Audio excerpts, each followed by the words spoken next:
Okay, hi, my name is Isla Mackay, and today I am going to be discussing Beasts of the Southern Wild.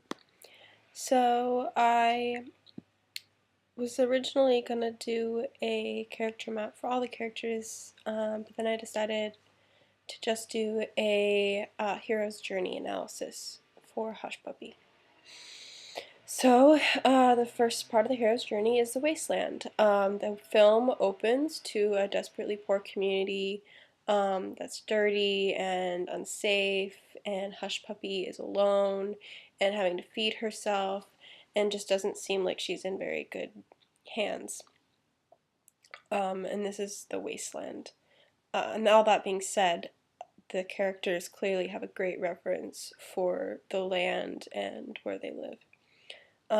Next is the call to adventure and the refusal of adventure, which I kind of clumped into one category. Um, the call to adventure is the realization that her father is really sick and he's not going to get better.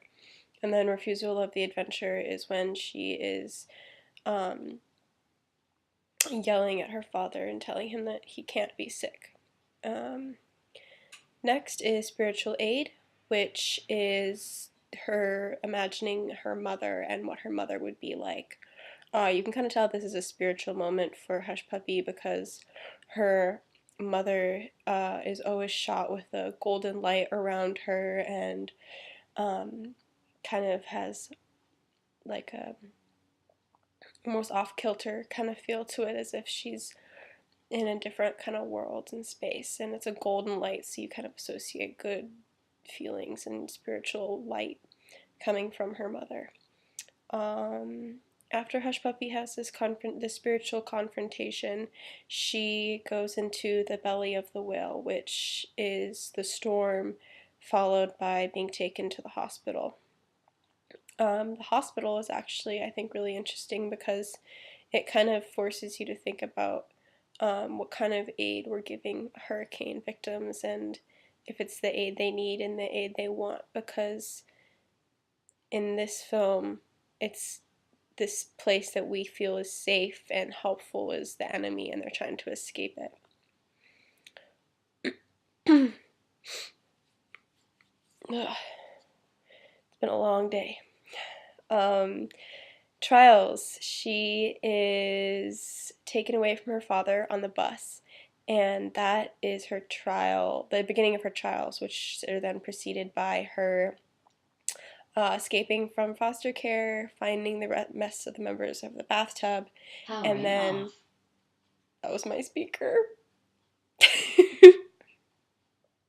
um, and then rescuing her dad from um, the hospital and taking him home where he could die in peace. Um, Meeting with the goddess is the next step, which is when Hush Puppy goes to the brothel and meets the woman who she identifies with as her mother.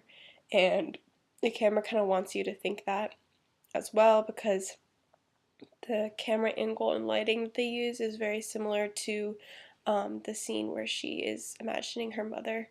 So you kind of make that association between the two.